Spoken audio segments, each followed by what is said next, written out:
The billionaire's daughter asked the nanny to be her mom at the school party. What she does is unbelievable. The silence of the house still echoed with Rowan's hurried steps from the morning. Claire knew that sound well. The click of dress shoes on the marble, keys clinking against the table, the door shutting forcefully. Another day just like the others, him leaving before Emily was even awake. She folded the towels as she heard the first movements upstairs.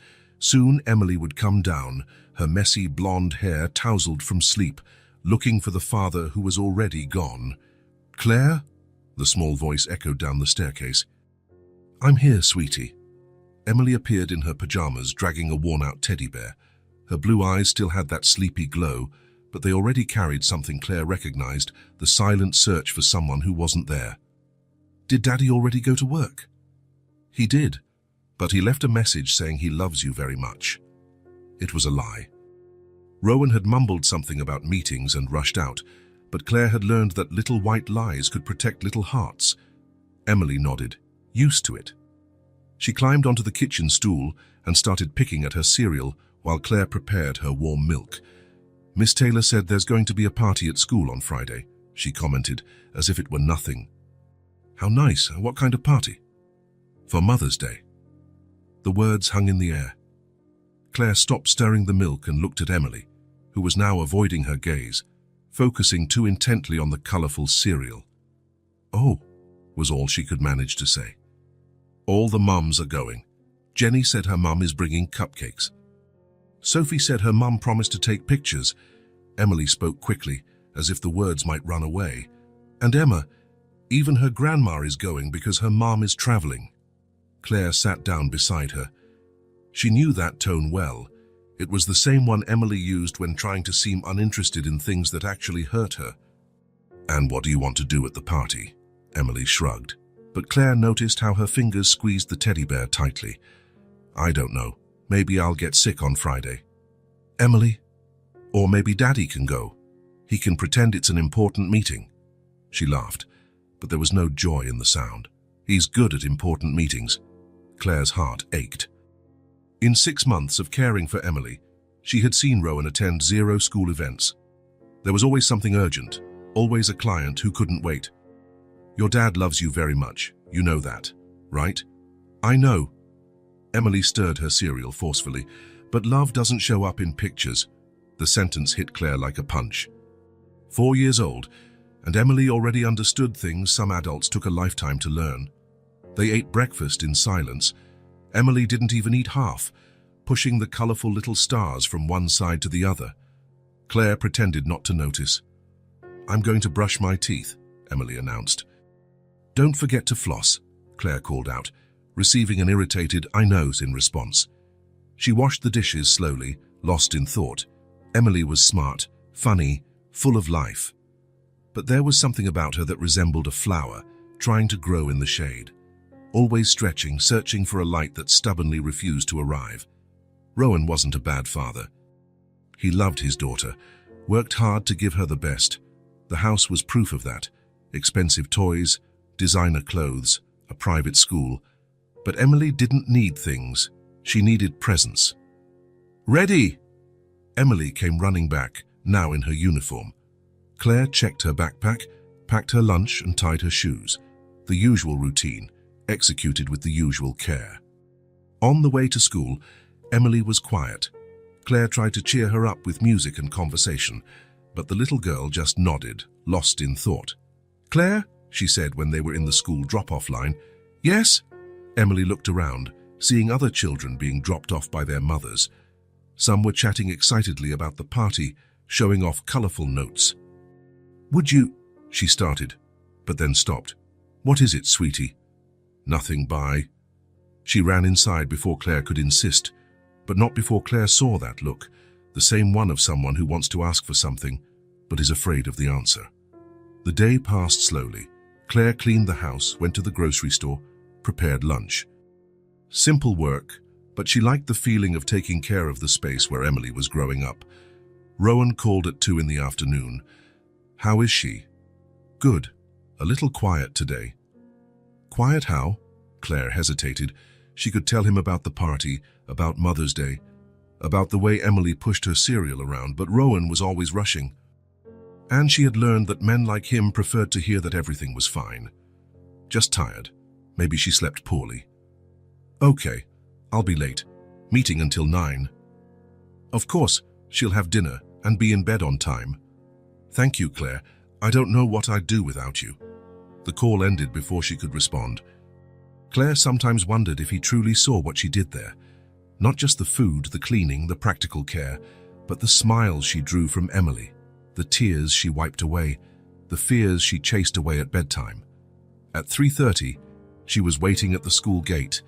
Emily came out walking slowly, her backpack dragging on the ground. How was your day? Fine.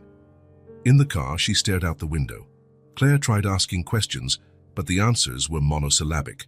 At home, she ate her snack without enthusiasm, did her homework mechanically, and played alone while Claire prepared dinner. It was only after her bath, when she was in her pajamas on the couch watching cartoons, that Emily finally spoke. Claire, yes? Do you like me? The question caught Claire by surprise. She paused the cartoon and turned to her. Of course I do. Why are you asking? Just wanted to know. Emily fidgeted with the hem of her pajamas, avoiding Claire's gaze. There was something there, something she wanted to say but couldn't find the words for. How do you think I'm nice? I think you're the nicest little girl in the world. Really? Really? Emily smiled for the first time that day, a small but real smile. Claire? Yes? She took a deep breath, like someone about to dive into deep water. Could you be my mum at school? The world stopped. Claire felt her heart race, her hands grow cold. Emily was looking at her with those blue eyes full of hope and fear, waiting for an answer that could either break or heal something very fragile. Emily, I know you're not my real mum, she said quickly, as if she needed to explain before Claire could say no, but you take care of me like you are. You make food I like. You brush my hair the right way. You remember to leave the hall light on, and I really wanted someone to go with me.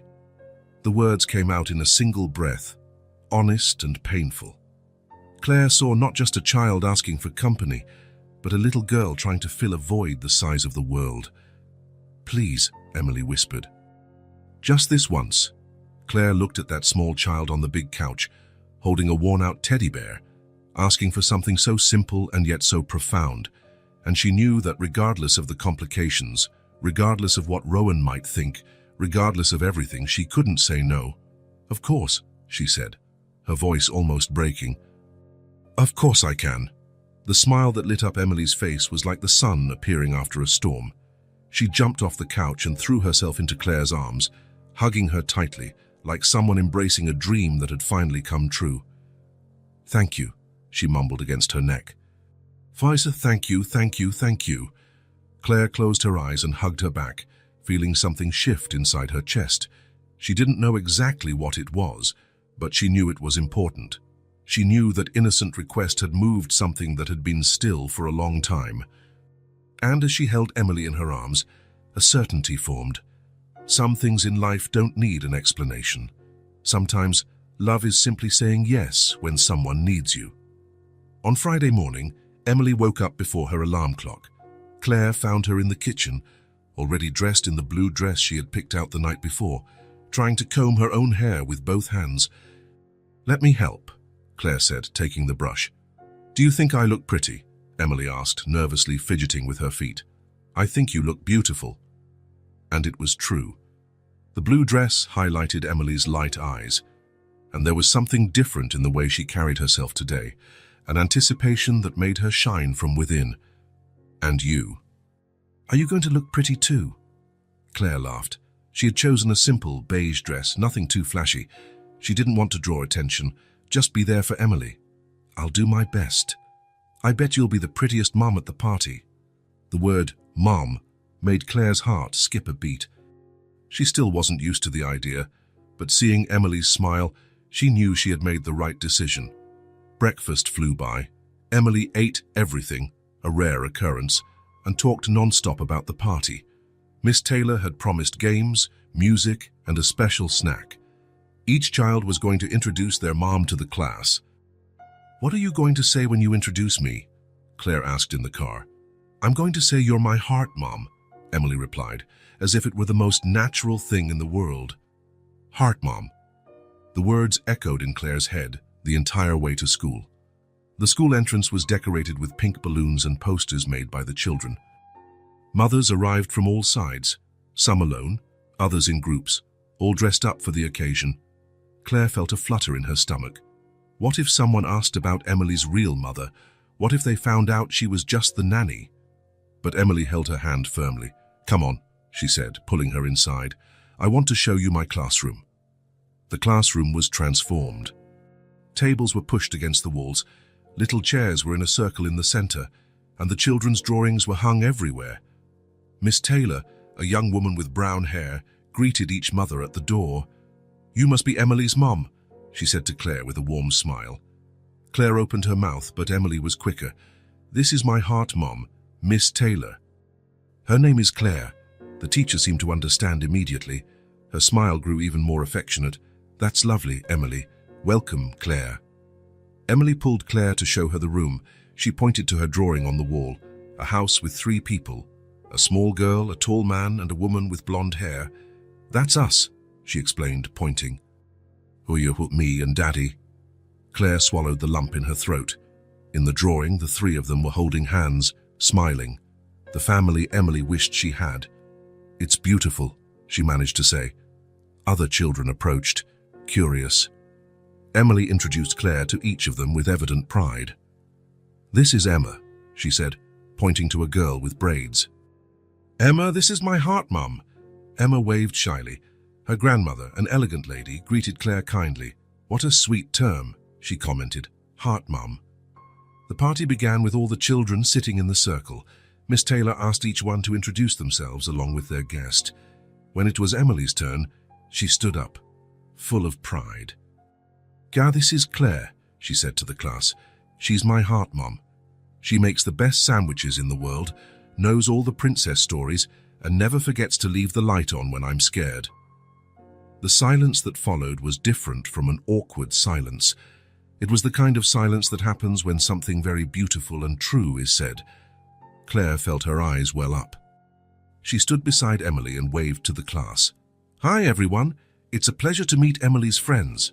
Miss Taylor started clapping, and soon all the other mothers joined in. Emily beamed with happiness. The rest of the party passed like a dream. They played bingo, sang songs, and did an art activity where each child decorated a picture frame to give to their mother. Emily took great care with hers.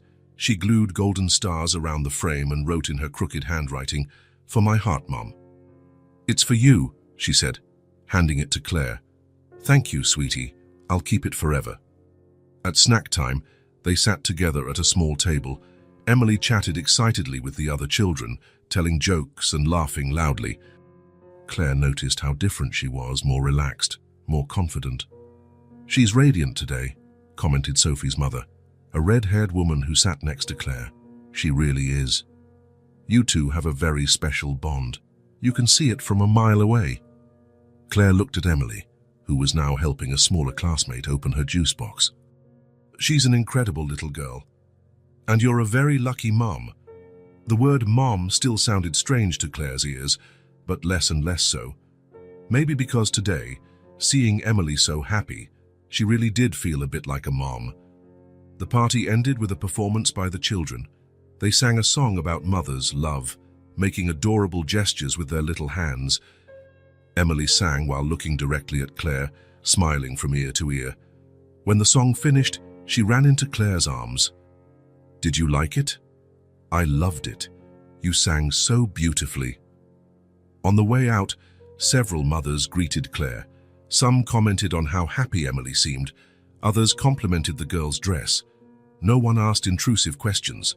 No one questioned it. In the car, Emily couldn't stop talking. "Did you see how much Emma liked you?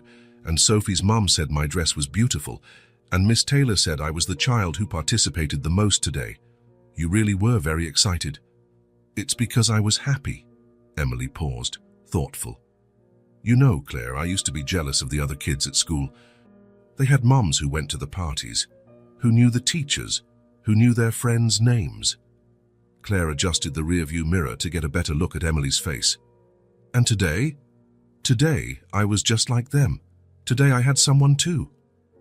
Claire's heart swelled in a good way. She understood in that moment that she hadn't just accompanied Emily to a party. She had filled a hole the little girl had been carrying for a long time. At home, they had lunch together at the kitchen table. Emily recounted every detail of the party one more time, reliving each moment. "Can I tell you a secret?" she asked, finishing her food. "Of course. I made a wish when I was singing the song." "What wish?" "That you could be my heart mom forever. Not just at school, but at home too." Claire was speechless. Emily continued, her voice soft. "Daddy is nice, but he doesn't know how to braid hair. And he doesn't remember my favorite ice cream flavor. And he never reads stories with different voices like you do.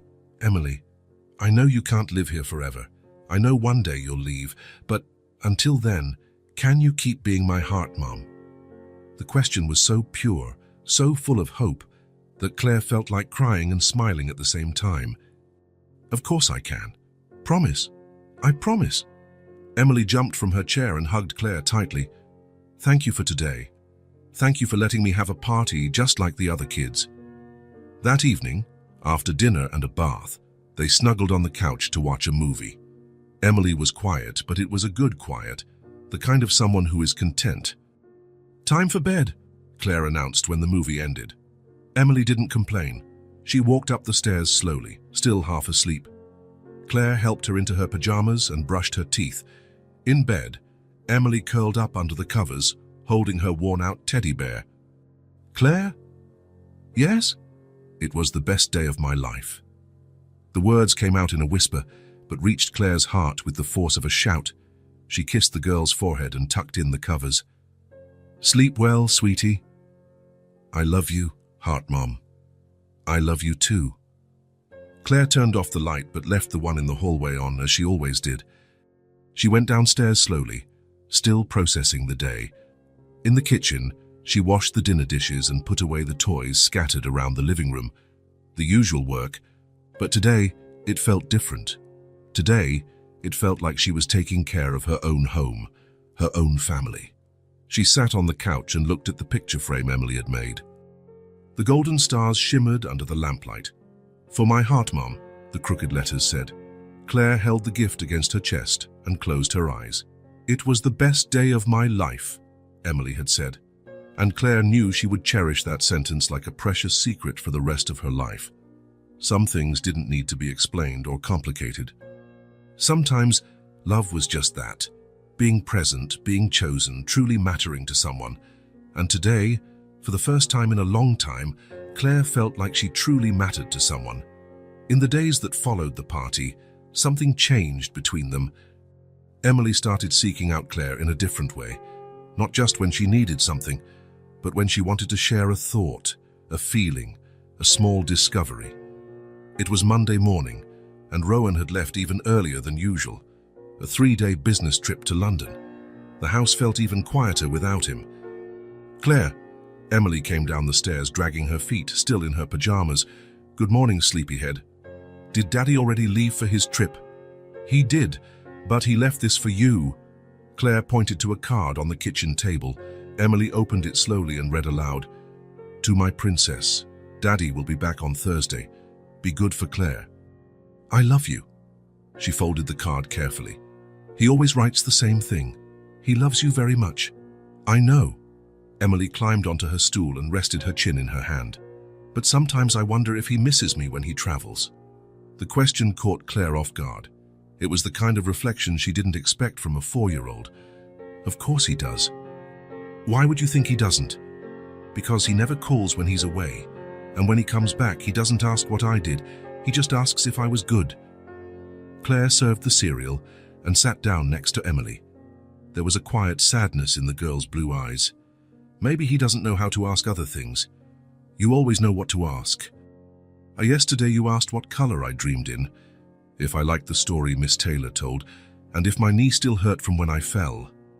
It was true.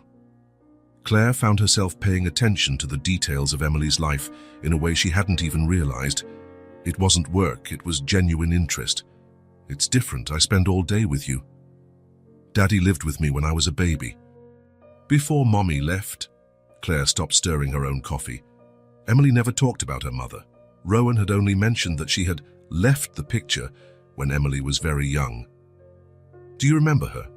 Not really. Sometimes I think I do, but Daddy said it's just my imagination.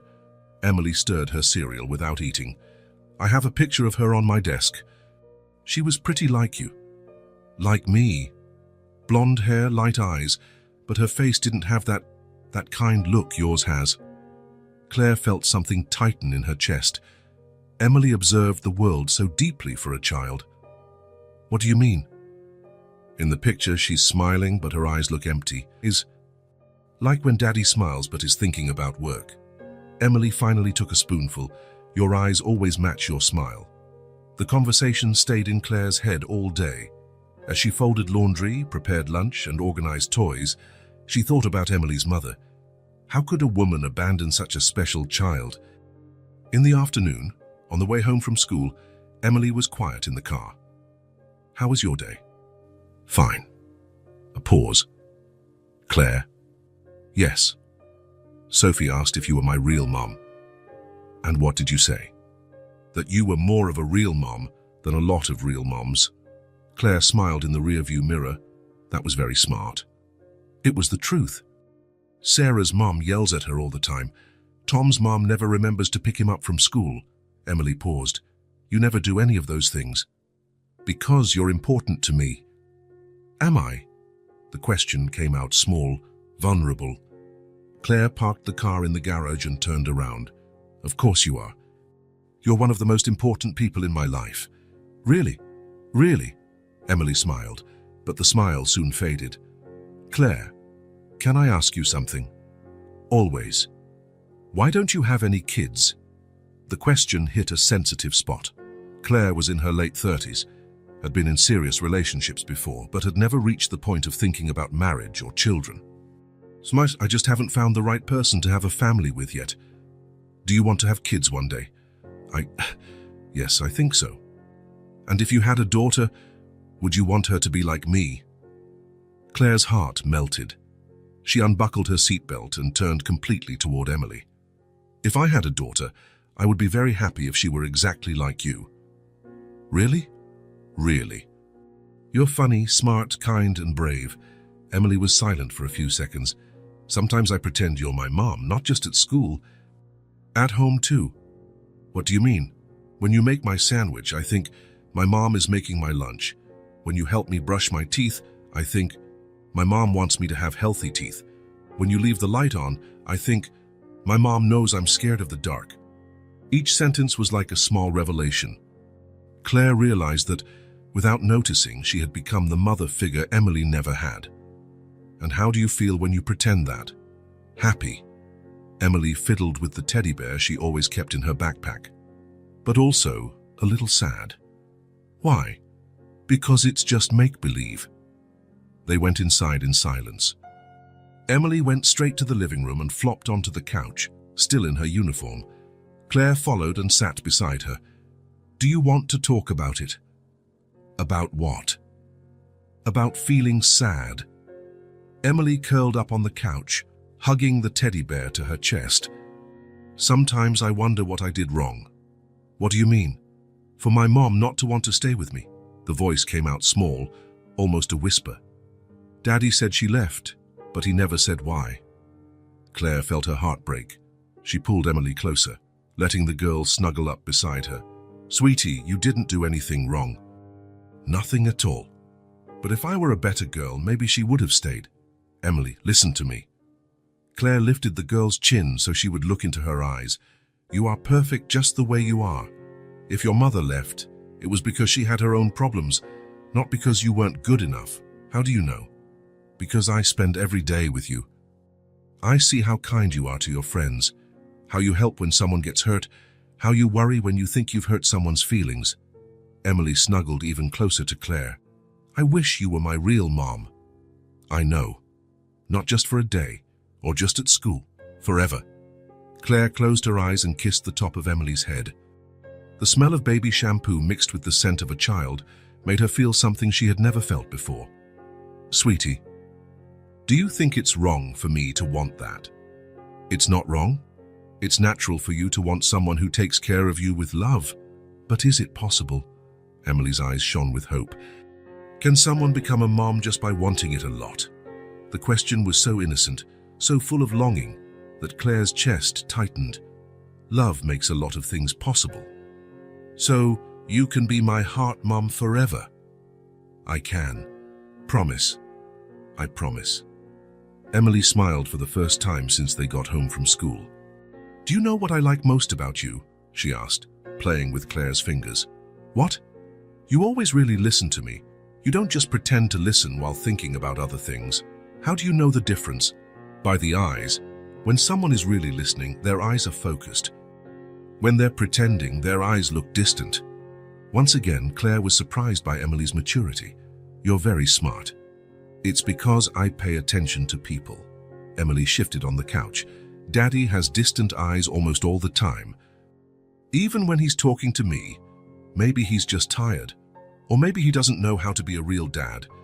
The sentence came out without malice, just as an observation, but it hit Claire hard. He does the best he can. I know, Emily sighed. Sometimes I feel sorry for him. Sorry. Because he doesn't know how much he's missing. If he stopped thinking about work for 5 minutes, he'd see that I'm interesting. You are very interesting. You think so? I do. You ask questions that make me think. You notice things that other adults don't even see. Emily was quiet for a few minutes, absorbing the words. Claire? Yes. I love you. I love you too, sweetie. No, Emily shook her head. I love you the way daughters love their mums. That way that makes your chest feel warm when you arrive. That way that makes you want to tell them all the good things that happened. Claire felt her eyes well up. No one had ever described love so purely. I love you that way too. Really, really. At dinner time, Emily helped Claire cook. They made pasta with tomato sauce. Emily insisted on setting the table the fancy way. It's to celebrate, she explained. Celebrate what? Our first dinner as heart mom and daughter. During the meal, Emily was a chatterbox. She talked about every friend from school, every game from recess. Claire found herself laughing for real, relaxed in a way she hadn't felt in a long time. Can I tell you a secret? Emily asked, finishing her food. Always. I've never been this happy at home. Never? Never. Usually, when Daddy travels, everything is very quiet and sad. But today was different. Why? Because you weren't just here to take care of me. You were here because you wanted to be. Claire stopped chewing. It was true. In the past few days, she had stopped feeling like an employee. She was there because she wanted to be.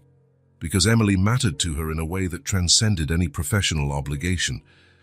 How did you realize that? By the way you look at me now. Before, you took very good care of me, but it was different. Now you look at me like I'm yours. The word hung in the air. Yours. Claire didn't know when it had happened, but that was exactly how she felt. At bath time, Emily asked Claire to wash her hair. Claire? Yes. If you ever leave, will you miss me? The question caught Claire off guard. She stopped massaging the shampoo. Why are you thinking about that? Because everyone I like leaves. Mommy left. Sarah, the nanny before you, left. Claire rinsed Emily's hair carefully. I'm not going anywhere. Promise. I promise that as long as you need me, I'll be here. What if you get a boyfriend? What if he doesn't like me? Then he won't be the right guy for me. Emily turned in the bathtub to look at Claire. Really? Really? Anyone who wants to be a part of my life will have to understand that you're important to me. Like a real family. Like a real family. After the bath, they snuggled in Emily's bed for the nightly story. But instead of asking for a book, Emily made a different request. Tell me a story about us. About us. About a nanny who becomes a heart mom and a little girl who finally has someone who looks at her the right way. Claire made up a story about a little princess who lived in a very tall tower, cared for by kind but distant servants. One day, a fairy appeared disguised as a caregiver and filled the tower with laughter, hugs, and true love. "And then?" Emily asked, sleepy. "And then the princess discovered that sometimes the family you choose is more real than the family you're born into. Like us. Just like us." Emily snuggled under the covers, holding her teddy bear. "Claire, yes. If I could choose a mum, I would choose you." The words came out like a whisper but reached Claire's heart with the force of a declaration. "And I would choose you as my daughter," Claire replied, kissing Emily's forehead. "Forever. Forever." Claire turned off the light but left the one in the hallway on. She went downstairs slowly, still processing what had happened that day. In the kitchen, while washing the dishes, she thought about the love that had blossomed between them. It was a love that hadn't been planned, that had grown quietly until it became impossible to ignore. She looked at the picture frame Emily had made at the party, still on the living room table. "For my heart, Mom." The words gained more meaning with each passing day. She sat on the couch and closed her eyes. At some point, without realizing it, she had crossed an invisible line. She was no longer just Emily's nanny. She had become someone who loved that child in a deep and unconditional way. The weight and beauty of that love both scared her and filled her with joy. Emily was right. She now looked at the girl as if she were her own, and maybe, in all the ways that mattered, she really was. Rowan arrived from London on Thursday night, exhausted from the trip and 3 days of meetings.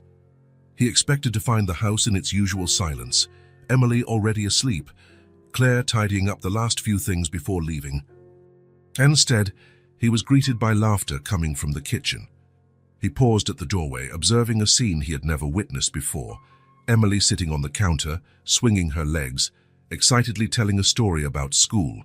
Claire was washing dishes but constantly stopping to respond, ask questions and laugh at the little girl's jokes. "And then Miss Taylor said my drawing was the most creative one in the whole class." Emily gestured with enthusiasm. "Creative how?" asked Claire, genuinely interested. "Because I drew our family, but instead of normal people, I made us superheroes. You were Superheart Mom, I was Giggle Girl, and Daddy was Busy Man." Claire burst out laughing. "Busy Man? What's his power?" "He disappears whenever the phone rings."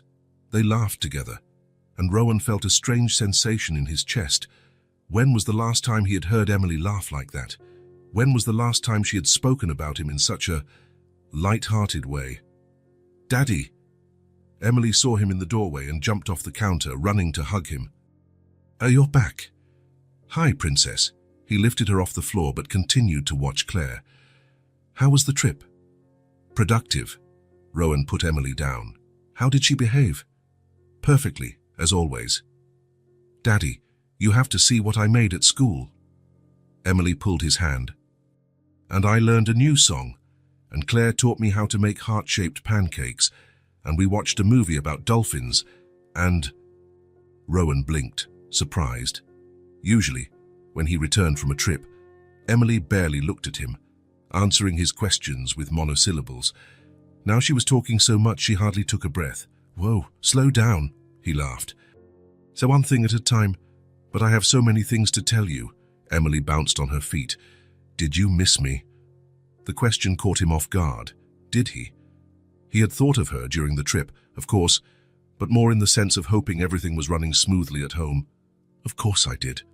"Good. I missed you too." But I wasn't sad because Claire said that when we miss someone, it's because we love them a lot, and that the love stays safe in our hearts, even when the person isn't close by. Rowan looked at Claire, who blushed slightly. "Very wise," he said. "Claire is full of wisdom," Emily declared. "She knows the answer to everything." "Does she now?" "She does.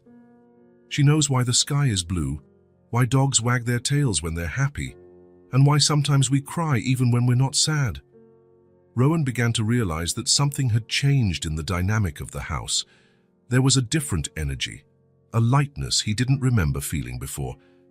"Well, I think it's time for you to go to bed," Claire said to Emily. "Oh, no!" "Daddy just got home." "She can stay up a little longer," Rowan intervened. "After all, I was away." Emily smiled radiantly and threw herself onto the couch. Rowan sat beside his daughter, and Claire hesitated before settling into the nearby armchair. "Tell me about your trip, Daddy. Were there a lot of important people there?" "There were. Lots of business executives, some politicians. And do they also stay away from their kids when they travel?" The question was innocent, but it hit Rowan hard. He looked at Emily, who was staring at him with genuine curiosity. "Some of them do, yes." "That's a shame. I bet their kids miss them too." There was something in the way Emily spoke that was different. She seemed more confident, more articulate, as if she had found her voice.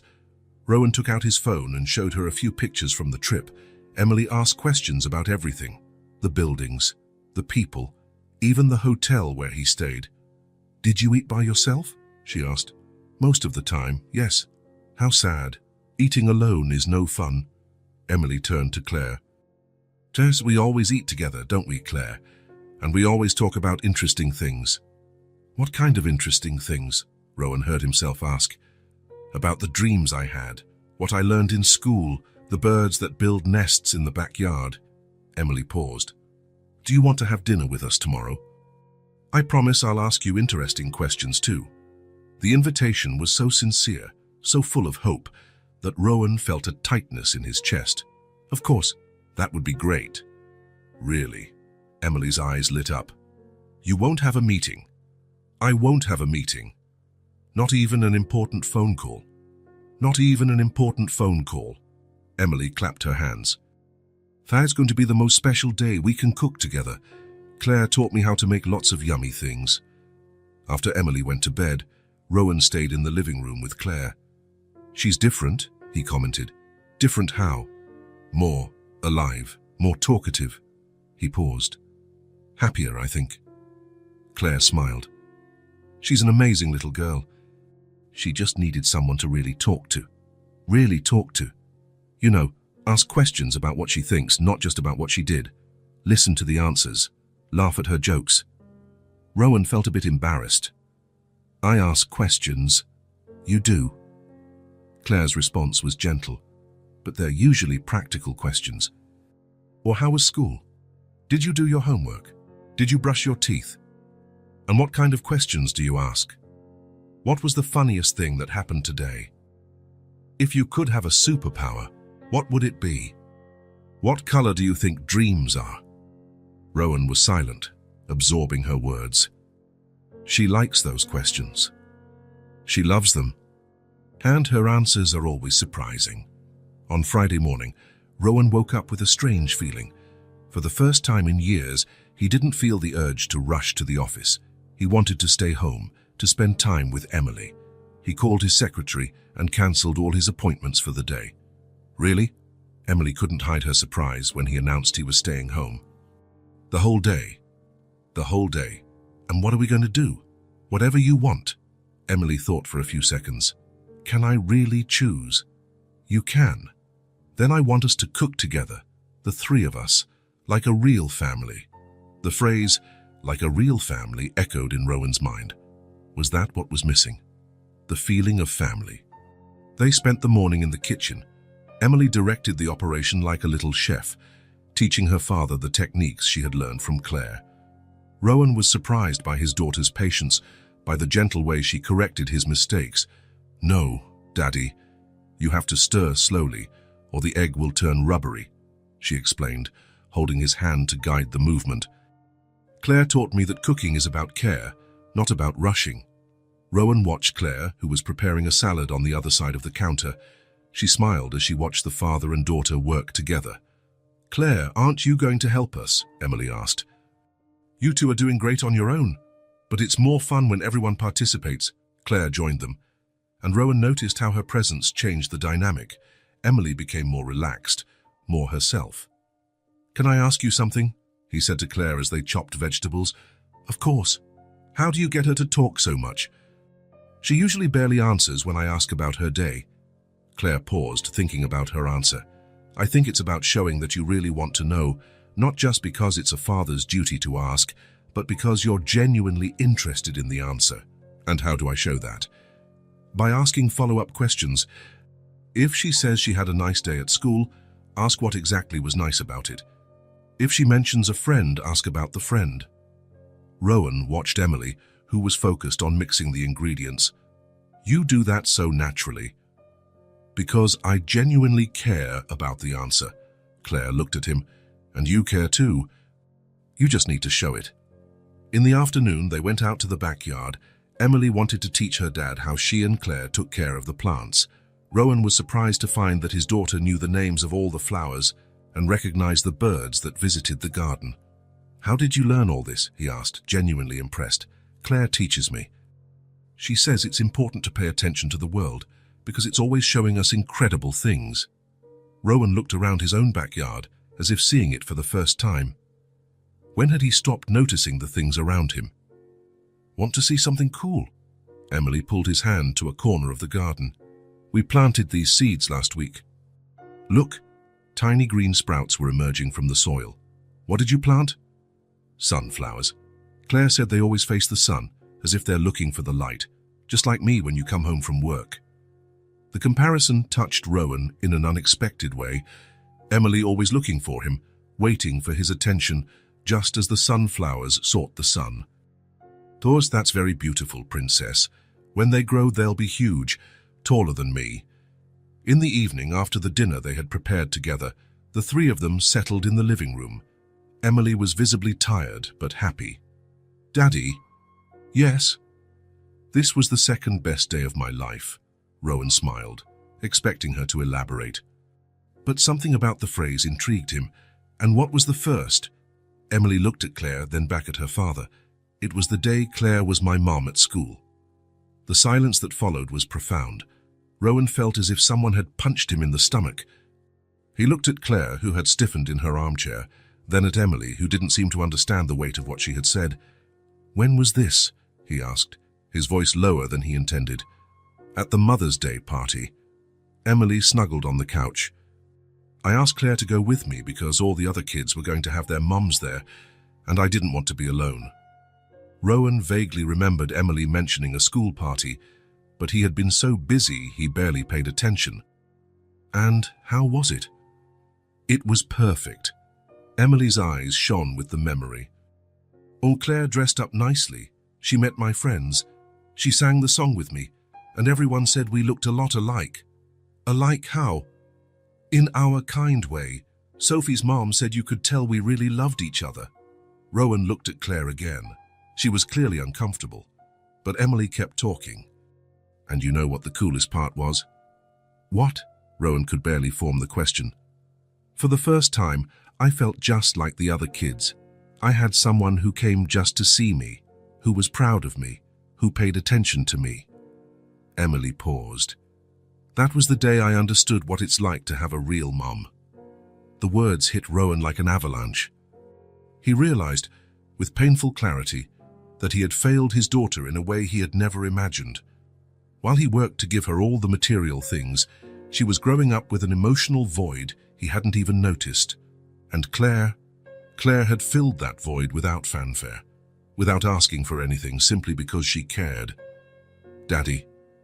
Emily noticed he was quiet. Are you okay? I'm fine. He cleared his throat. I was just thinking about how much you've grown. Claire says growing up isn't just about getting taller, it's also about learning to love and be loved. Rowan looked at Claire, who avoided his gaze. She's right. That's why today was so special, Emily continued. Because it was the first day I felt like we were a real family. You, me, and Claire. Rowan carried his daughter to her room after she yawned.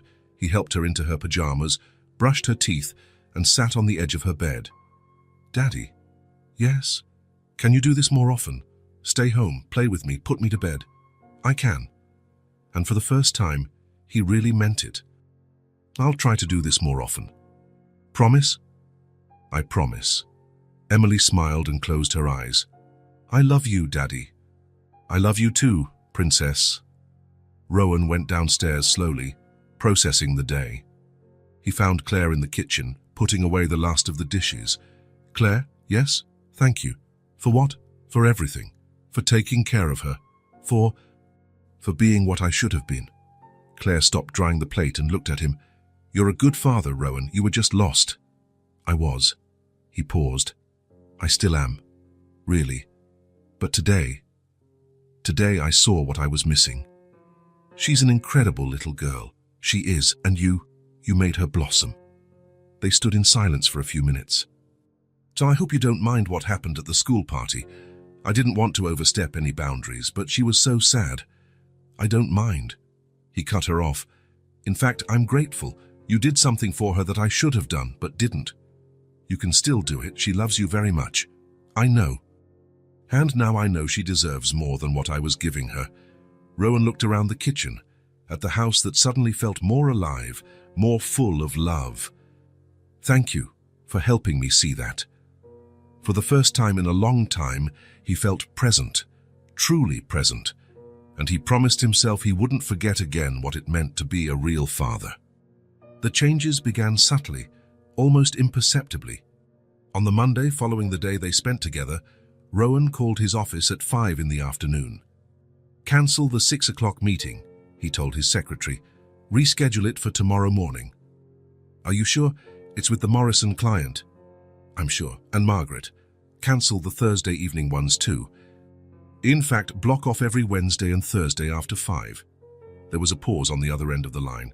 For how long, sir? Indefinitely. When Rowan arrived home at 5:30, Emily was in the living room doing her homework. She looked at him in surprise. Daddy, didn't you have a meeting today? I cancelled it. Why? Did someone get sick? No. He sat down beside her at the table. I just wanted to come home early. Emily blinked, as if she couldn't process the information. Really? Really? Can I help with your homework? The smile that lit up Emily's face made Rowan realize he had made the right decision. Claire watched the scene from the kitchen, where she was preparing dinner. There was something touching about seeing the father and daughter together at the table, Rowan patiently helping Emily with her math problems. No, Daddy, Emily said, laughing. 5 + 3 isn't 9. It's not. Rowan feigned confusion. Then what is it? 8, Emily giggled. For you're pretending you don't know. Maybe I am, he admitted, making an exaggerated face. It was the first time Claire had seen them truly play together. At dinner, Rowan did something that surprised even himself. He turned off his cell phone. Isn't the phone going to ring? Emily asked suspiciously. It's not. Not even if it's an important emergency. If it's a real emergency, they can wait until tomorrow. Emily looked at Claire, as if seeking confirmation that this was really happening. Daddy, can you tell me about your day?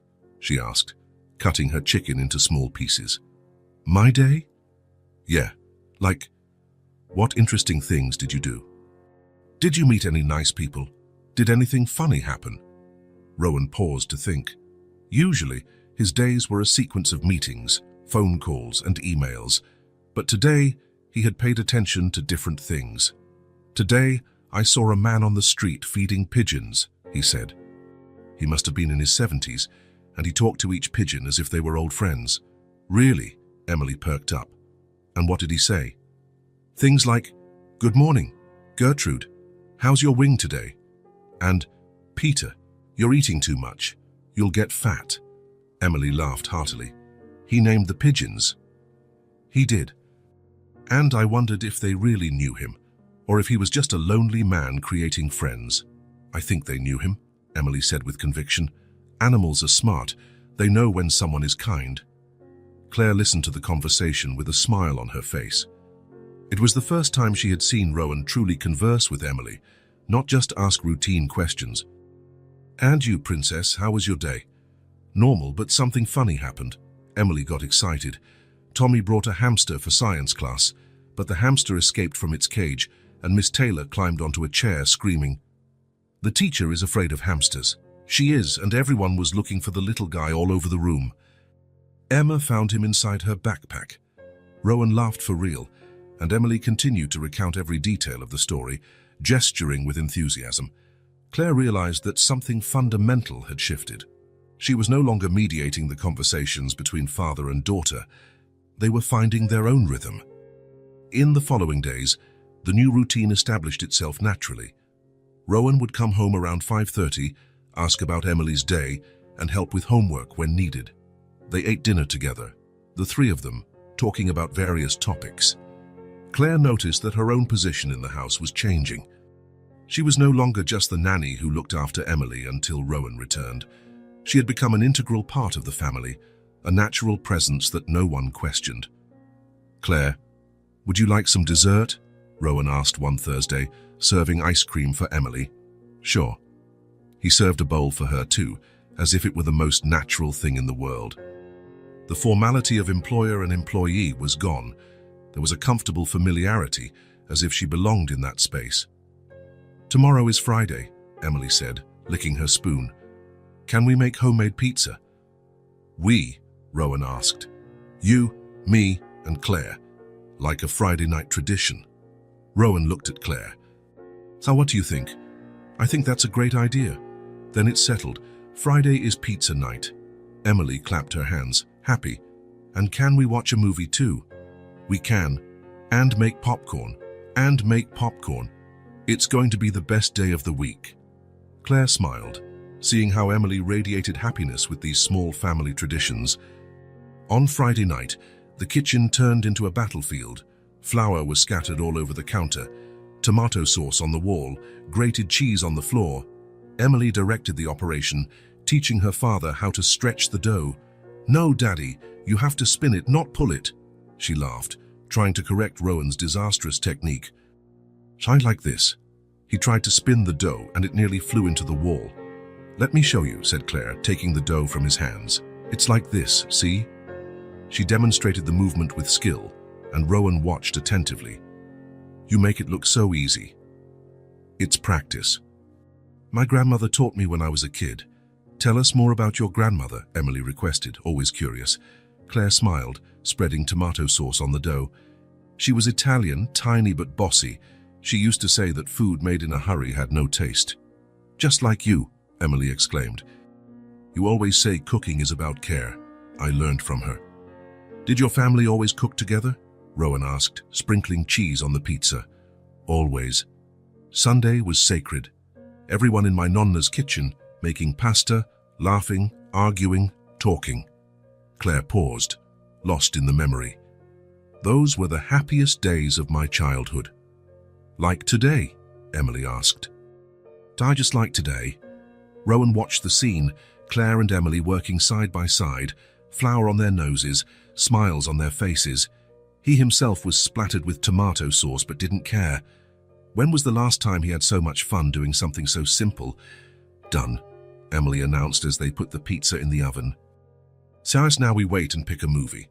They settled in the living room, Emily in the middle of the couch, Rowan and Claire on either side. The little girl scrolled through the movie catalogue on the TV. "How about this one?" She pointed to an animated movie about a family of birds. "Looks good," said Rowan. "Claire, do you like animated movies?" "I love them." "Great." Then it's decided. During the movie, Emily first snuggled against Claire, then stretched out and rested her feet on Rowan's lap. It was a casual, natural intimacy, as if they had always been a family. Rowan noticed how Claire held Emily with affection, how she absent-mindedly stroked the girl's hair, how she whispered explanations when something in the movie wasn't clear. There was love there, real and profound. "Daddy," Emily whispered in the middle of the movie. "Yes." "I like it when we're like this." "Like what?" "All together, like a real family." Rowan looked at Claire over Emily's head. She was watching him too, and for a moment, they understood each other without words. This was a family. Maybe not traditional, maybe not planned, but real. "I like it too," he said softly. "And you, Claire?" "Me too, sweetie." Emily smiled, satisfied, and turned her attention back to the movie. In the following weeks, the new rhythms solidified. Rowan would cancel appointments to be home for dinner. Claire would stay later, not because she had to, but because she wanted to. The roles became less defined. Sometimes it was Rowan who helped Emily with her bath. Sometimes it was Claire who took her to school in the morning. "Claire," Rowan said one Tuesday, as they washed dishes together. Can I ask you something?" "Of course." "Are you happy here?" The question caught her by surprise. "I am." "Why?"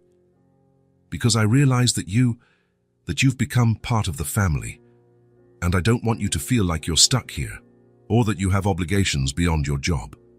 Claire stopped drying the plate and looked at him. I don't feel stuck, Rowan. I feel at home. Really? Really? She smiled. You two have become my family too. Rowan nodded, relieved. That's good, because I don't know what our life would be like without you anymore. It was true. In just a few weeks, Claire had become as essential as the air they breathed, not just for Emily, but for him too. She had brought lightness to a house that was too heavy, love to a space that was too empty. Rowan? Yes. Thank you. For what? For letting me be a part of all this. They smiled at each other, and Rowan knew that, finally, his family was complete. It was a typical Friday in their new routine. Homemade pizza, a movie on the couch, Emily between Rowan and Claire, the three of them sharing popcorn and laughter. The house was filled with that warm energy that had become natural over the past few months. Time for bed, princess? Rowan said when the movie ended. Oh no, 5 more minutes, Emily pleaded, snuggling closer to Claire. Tomorrow is Saturday. You can sleep in, Claire negotiated. Okay. Emily sighed dramatically. But will you take me to my room? Of course. Rowan collected the popcorn bowls while Claire helped Emily up the stairs. The nightly routine had become a sacred ritual between them, a warm bath, soft pajamas, brushing teeth with funny stories for each canine, and finally, bed with the worn-out teddy bear always nearby. What story do you want tonight? Claire asked, sitting on the edge of the bed. I don't want a story tonight, Emily said, surprising her. No? I just want to talk. Claire tucked the covers around Emily. About what? About us. There was something in Emily's voice, a seriousness that didn't match her 4 years of age. What about us? Emily held Claire's hand with both of her small ones. Claire, you could be my real mum. Claire's heart skipped a beat. So, sweetie. No, listen. Emily sat up in bed, still holding Claire's hand. I've thought a lot about this. You already do everything a mom does. You take care of me when I'm sick. You make yummy food. You help me with my homework. You listen to my problems. You hug me when I'm sad. The words tumbled out, as if Emily had rehearsed this speech several times. And you really love me. I can see it in your eyes. And I love you too. Emily paused, her blue eyes shining in the dim light. I love you.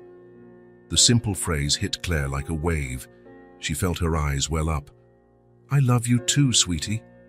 So why can't you be my real mom? The question came out small, vulnerable. Don't you want to? Claire swallowed hard. How could she explain to a 4-year-old the complexity of feelings she couldn't even process herself? It's not about wanting to, Emily. Then what is it about? It's complicated. Because you're not married to Daddy. The question caught Claire completely off guard. It's more complicated than that. But you like him, right? Emily tilted her head. I see you laughing together in the kitchen. You get along. Claire felt her face flush. It was true that she and Rowan had developed an easy friendship, a natural partnership. But, sweetie, sometimes things aren't as simple as they seem. But they could be, Emily insisted, if you wanted them to be. Claire kissed the girl's forehead. How about we get some sleep? Tomorrow is Saturday, remember? We can make heart-shaped pancakes. Okay. Emily lay down, but she still held Claire's hand. But promise you'll think about what I said? I promise. You would be the best mom in the world. Even better than Emma says her mom is. Claire smiled, but felt a tightness in her chest. Sleep well, my love. I love you, heart mom. I love you too. Claire turned off the light and left just the hallway one on Tato-san as she always did. She went downstairs slowly, Emily's words echoing in her mind. Rowan was in the kitchen, putting away the last of the dishes. She fell asleep quickly tonight, he commented. Yes. Everything okay? You seem tense. Claire forced a smile. Just tired. It's been a long week. Why don't you head home and rest? I'll finish up here. Thanks. I think I will. She grabbed her purse and keys, wished Rowan a good night, and walked out to her car. But instead of the usual relief of a job well done, she felt a strange weight in her chest.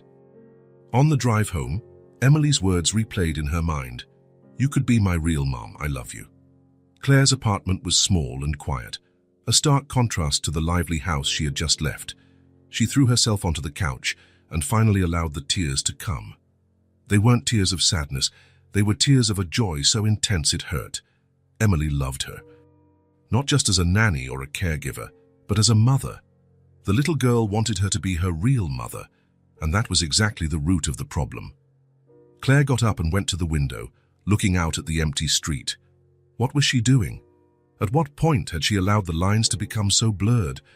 When she started working for Rowan, the rules were clear. She was the nanny. She would take care of Emily during the day, keep the house organized, be professional and caring, but within appropriate limits. But when had she crossed those limits? When did she stop being an employee and start feeling like a member of the family? "She's not my daughter," she whispered to herself. "This isn't my home." The words sounded hollow because her entire heart screamed the opposite. Emily felt like her daughter. The house felt like her home. Rowan felt like what?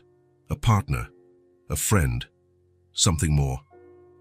Claire shook her head, trying to push those thoughts away. This was dangerous.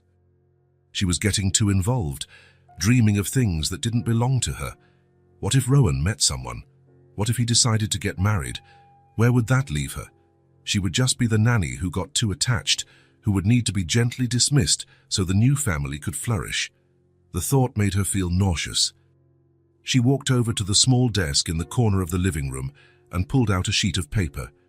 Without thinking too much, she began to write, "Dear Rowan, after much consideration, I have decided it's time for me to move on. These past months caring for Emily have been incredible, and she is an extraordinary little girl. But I feel I have fulfilled my role here, and that both she and you are ready for a new phase. I would like to give 2 weeks' notice so that you can find a suitable replacement. I can help with the transition and ensure that Emily adjusts well to the change. It has been a privilege to be a part of your lives. Sincerely, Claire." She reread the letter 3 times. The words were appropriate, professional, kind. They didn't reveal the emotional chaos she was feeling, nor did they expose how much her decision was tearing her heart apart. She folded the letter and placed it inside an envelope. She wrote Rowan's name on the front in careful handwriting. But then, instead of sealing the envelope, she left it on the desk and went to her bedroom. Lying in bed, staring at the ceiling, Claire tried to imagine her life away from Emily and Rowan. She would look for another job, maybe with a different family, or maybe it was time to try something completely new. But the idea of waking up in the morning and not making Emily's breakfast, not hearing her stories from school, not watching her grow, it was unbearable. "You're being dramatic," she told herself. "It's just a job." But it wasn't just a job, and she knew it. It had stopped being just a job the moment Emily asked her to be her mom at the school party.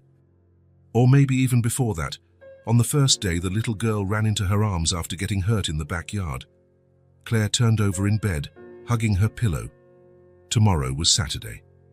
She didn't work on Saturdays, but Rowan had mentioned they might go to the park. Emily had asked her to come along. She could deliver the letter and end this agony once and for all. Or she could pretend last night's conversation never happened, continue in denial, and hope her emotions wouldn't betray her. But as she thought about it, the image of Emily holding her hand appeared in her mind, her blue eyes shining with love and hope. "You could be my real mom," Claire cried until she fell asleep, exhausted from the war between her head and her heart. The next morning, she woke up with a terrible headache and swollen eyes. She looked at the letter on the living room desk, still unsealed. Her phone rang. It was Rowan. "Hi, Claire. Sorry to call on your day off, but Emily won't stop asking if you're going to the park with us today." Claire closed her eyes. "Rowan, I know it's your day off, so don't feel obligated." But she was so excited last night talking about it. "What time are you going?" "Around 10, we can swing by and pick you up," Claire looked at the letter again. Okay, I'll go. Great, she'll be thrilled. After she hung up, Claire took the letter and put it in a drawer. She couldn't do it, not today, maybe never. She prepared herself for another day of pretending her heart wasn't breaking, pretending she wasn't hopelessly in love with a life that wasn't hers.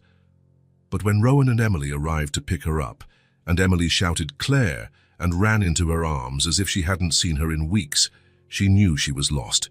It didn't matter how complicated it was. It didn't matter how dangerous it was for her heart. She couldn't leave that little girl. She couldn't leave that family, even if it meant living in an emotional limbo forever, even if it meant loving without the right to love, even if it meant being more than a nanny but less than a mother. At least for today, she would stay. And maybe, if she was lucky, she would find a way to make it work without destroying herself in the process. But deep down, she knew it was already too late to protect herself. She had already given her heart completely, and there was no going back. Claire carried the weight of the unsent letter for 2 weeks. The sheet of paper remained tucked away in her desk drawer, like a secret that burned inside her. Every morning she woke up wondering if today would be the day she finally gave those words to Rowan, and every evening, seeing Emily's smile, she knew she couldn't. But the tension was becoming unbearable. It was a rainy Monday in April when she finally worked up the courage. Emily was at school, the house was quiet, and Rowan was working from his home office due to the bad weather. Claire knew if she didn't speak now, she might never. She knocked lightly on the office door. "Come in," Rowan said, without looking up from the papers scattered across his desk. "Rowan?" Her voice came out more hesitant than she intended. He looked up and immediately noticed something different in her expression. "Everything okay? Can we talk?" "Of course." He closed his laptop and gestured to the armchair in front of his desk. "Have a seat." Claire settled into the chair, but kept her hands clasped in her lap, as if to contain the storm raging inside her. "Rowan, I need to talk about what's happening here." "What's happening?" He frowned. "Is something wrong with Emily?" "No." Claire took a deep breath. "With me. With us." The silence that followed was heavy with expectation. "When I started working here, I knew exactly what my role was," she began, choosing each word carefully. "So is to take care of Emily, keep the house organized, be professional and caring, but within clear boundaries." Rowan watched her intently but said nothing. "But something changed. Rowan, I changed." Claire's voice trembled slightly. "I've become attached in a way that goes far beyond professional." "What do you mean?" "Emily has become like a daughter to me." The words came out in a whisper. "I love her as if she were my own child, and it terrifies me." Rowan leaned forward, but remained silent. "I wake up in the morning and my first thought is of her. If she slept well, if she's happy, if she needs anything. When she's sad, my heart breaks. When she achieves something, I'm filled with pride as if I have the right to feel that way." Claire paused to breathe, her emotions threatening to overflow. "And it's not just her, Rowan. These last few months, having dinner together, talking, laughing, I've started to feel like part of a family. Part of something I maybe shouldn't feel a part of." "Claire, no, let me finish." She held up a hand. "I know you hired me to be a nanny, and at some point I stopped being just that. I don't know if that's right. I don't know if you're comfortable with it.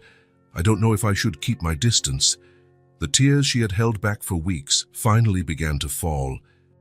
"Emily told me the other day that I could be her real mom, and the way she said it, with so much hope, with so much love." Claire's voice broke. "I almost said yes. I almost said that nothing in the world would make me happier." "Why didn't you?" Rowan's question caught her off guard. Because it's not my place. She's not my daughter. This isn't my home. I don't have the right to dream of these things." Rowan was silent for a long moment, as if carefully choosing every word he was about to say. "Can I tell you something?" he finally said, his voice low and filled with emotion. Claire nodded, wiping her tears with her hands. "When Emily's mother left, I thought I could handle everything on my own." He leaned back in his chair. I worked 16 hours a day, supported the house, paid for the best school, bought the best toys. I thought that was enough. Claire listened in silence, but there was something in Emily that was turned off. She was obedient, quiet, but there was no light in her. I attributed it to her mother's absence. Thought it was something she would get over with time. Rowan shook his head. I was so wrong. He stood up and went to the window, watching the rain fall in the backyard. Until you arrived. Rowan turned to look at her directly. You made my daughter blossom, Claire. And you made me stop. Stop to see who she really is, and how much she needed me. The words were heavy with a deep and genuine gratitude. You think you're encroaching on a space that isn't yours, he continued. Claire, you didn't encroach on anything. You filled a void I didn't even know existed. Claire felt fresh tears well up, but this time they were tears of relief. I see the way she looks at you, Rowan said. I see how she lights up when you come home. I see how she trusts you, how she loves you unconditionally, and I am profoundly grateful for that. Rowan, no, let me finish. He returned to his desk but remained standing. You aren't overstepping inappropriate boundaries, Claire. You are being exactly what she needed, what we both needed. The silence that followed was different from before. It was the kind of silence that happens when something important has been said and needs to be absorbed. But I don't want you to feel pressured, Rowan said softly. I don't want you to feel like you have emotional obligations that go beyond what you've chosen. I chose this, Claire whispered. Every day, I wake up and choose to be here. I choose to love her. I choose all of this. Then there's no problem at all. Really? Really? They looked at each other for a few moments, the weight of years of unsaid feelings finally settling between them. You know what's funny? Rowan said after a while. What? I hired you to take care of Emily, but you ended up taking care of both of us. Claire smiled through her tears. And maybe you two took care of me too. What do you mean? I never had a real family, Rowan. I never knew what it was like to have people who genuinely cared about me, who wanted me to be present in their lives. You gave me that. Rowan walked over to her and, hesitating for only a moment, held out his hand. Claire took it, and he helped her to her feet. Then we're even, he said with a half smile. They shared a brief hug, a hug of gratitude and mutual recognition. Rowan, yes, thank you for not sending me away. Thank you for not leaving. That afternoon, the rain stopped, and the sun began to peek through the clouds. Rowan cancelled his afternoon meetings and suggested they pick up Emily from school together. Really? Emily couldn't hide her surprise when she saw both of them at the school gate. You came together. We did, said Rowan. Why? Did something happen? Nothing much, said Claire. We just wanted to pick you up together. Cool. Emily skipped between them, holding a hand of each. Can we go to the park? Of course, they answered in unison, making Emily laugh. At the park, Emily ran straight to the swings, asking Claire to push her. Rowan sat on a nearby bench, watching the interaction between them. Higher! Claire! Higher! Emily shouted, laughing. Are you sure? Claire joked. You won't fly away. If I fly, you'll catch me. Always, Claire replied without hesitation. Rowan watched the scene with a smile on his face. There was something so natural, so right about that dynamic. It was impossible to imagine how things were before Claire came into their lives. After the swings, Emily wanted to show off her skills on the slide. She went up and down countless times, always calling for them to watch. Did you see how fast I was? She would shout from the top of the playground. We saw, Rowan and Claire would reply, always paying attention. When Emily finally tired herself out, the three of them sat on the grass watching other children play. You know what I was thinking, Emily said, pulling up blades of grass. What? Rowan asked. That we're a very weird family. Weird how? Claire laughed. Because most families have a daddy, a mommy, and kids. But we have a daddy, a heart mom, and me. Emily looked at them both. But it's a good family, right? Rowan and Claire exchanged a meaningful look. It's the best family, said Rowan. I agree, Claire added. Great. Emily flopped onto the grass, satisfied. Then it settled. They stayed there for another hour, Emily chasing butterflies, Rowan and Claire talking about trivial things, but with a lightness that hadn't existed for weeks. As the sun began to set, they decided to head home. "Size, can I make dinner tonight?" Emily asked in the car. "You?" said Rowan. "What do you know how to cook?" "Claire taught me how to make grilled cheese sandwiches, and I'm very good at it." "Then it's decided," said Claire. "Dinner by Chef Emily tonight." In the kitchen, Emily directed the operation with comical seriousness, giving detailed instructions to Rowan and Claire on how to slice the cheese and spread the butter on the bread. "No, Daddy, not like that," she would say, laughing. "Claire will teach you." And Claire taught him patiently, while Rowan pretended to be a difficult student to make Emily laugh. During dinner, as they ate the slightly burnt but lovingly made sandwiches, Rowan looked around the table and felt a sense of completeness he didn't know he had been searching for. "Claire," he said when Emily went to brush her teeth. "Yes?" "I thought I was doing everything right by securing her future. The best school, money saved for college, a well-structured career path." He paused. "But you showed me that what she needed was someone in the present." Claire just smiled, a smile that said more than any words could. Someone who paid attention to her now, who cared about her feelings now, who loved her now. "You do that too, Rowan." "I do now, I learn from you." They finished tidying the kitchen in companionable silence, each lost in their own thoughts, but united by the certainty that they had found something rare and precious. When Emily came down to say goodnight, she hugged them both tightly. "Thank you for the perfect day," she said. "Thank you," Rowan replied. "For what?" "For teaching us what it means to be a family." Emily smiled and ran back to her room. Rowan and Claire stood in the living room, the weight of the morning's conversation finally dissipating completely. "Claire." "Yes?" "Your daughter is calling," he said with a smile. Claire laughed, and for the first time in weeks, she felt no guilt or fear in accepting that title. She no longer had to ask if she was in the right place. Rowan no longer had to deny the obvious. His daughter was happier when Claire was there, and that was enough for both of them, more than enough. It was everything. It was a lazy Sunday in May.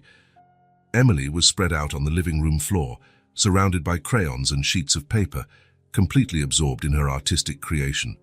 "What are you drawing?" Claire asked, sitting on the nearby couch. "It's a surprise," Emily replied without looking up, her tongue sticking out the corner of her mouth in concentration. Rowan appeared in the room with a cup of coffee, still in his pajamas with messy hair. It was rare to see him so relaxed. "She's been at it for an hour," he commented, settling into the armchair, very focused on her project. "Done," Emily finally announced, standing up with the paper in her hand. "I can show you now."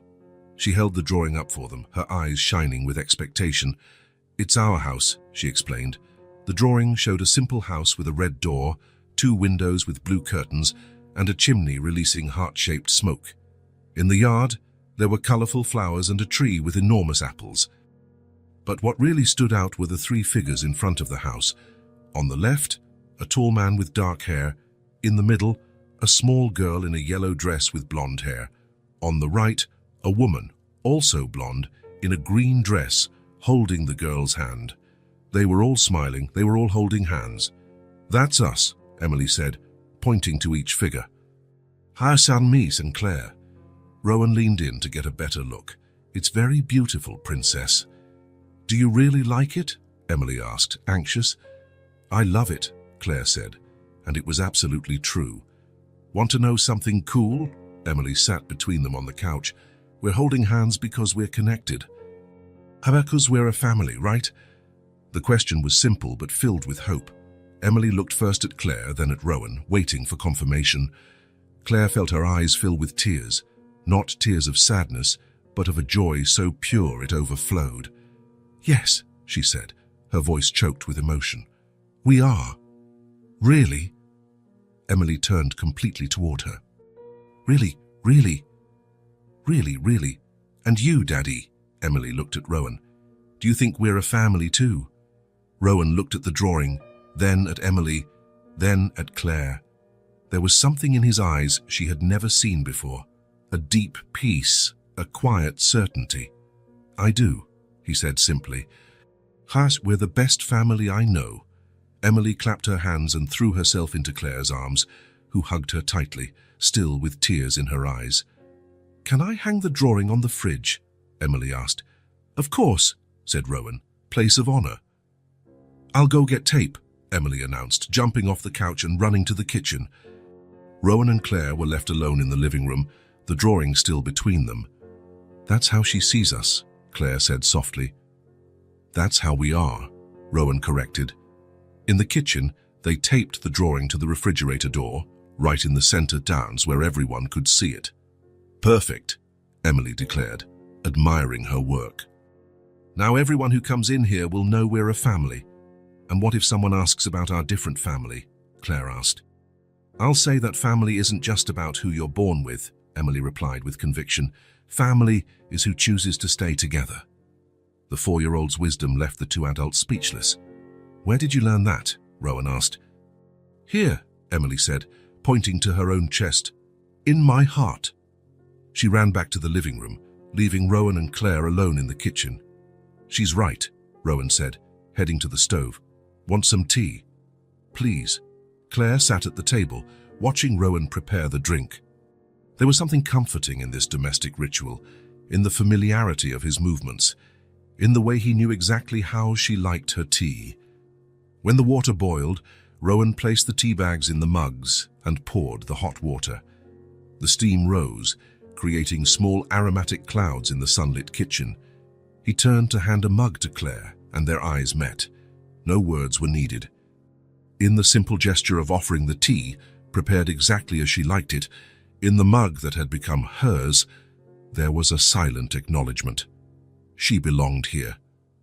"Thank you," she said, taking the mug. "Always," he replied.